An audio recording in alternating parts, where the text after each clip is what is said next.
Mladi novinare na pejznjovim seminaru mali na hodu vidzic naučit zalje učastvovati u projektu, kotri fahovci za mediji z njemeckoho Deutsche Welle predstavili, odnosno vidzic na jaki sposob možna praviti jednu emisiju za mladih. Po teraz všetko toto mi nové i interesantne, sama robota po sebe.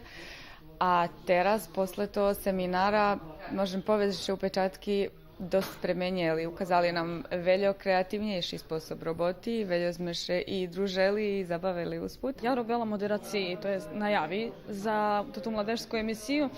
I to bolo bardzo interesantne, bo sme mali na hodu ukazati skeljo sme zapravo kreativni. I trebali smo zdumovati sami svoje skeči i to všetko interesantne pripovedky i to všetko upakovane normalno s prilogami i všetko do jednej bar dinamičnej emisiji. A to hodno primenjovati u kažanjovej roboti, keďže še ostatok timu zloži zos novinarovu ideju.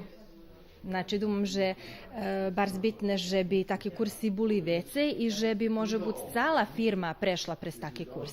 Najavljeno je, že tota mladeška emisija bude emitovana na drugi programi už idućeg týždňa, a novoročna emisija, kotra še pririhtuje za drugu programu radioteleviziji Vojvodini, bude znimana na taki sposob.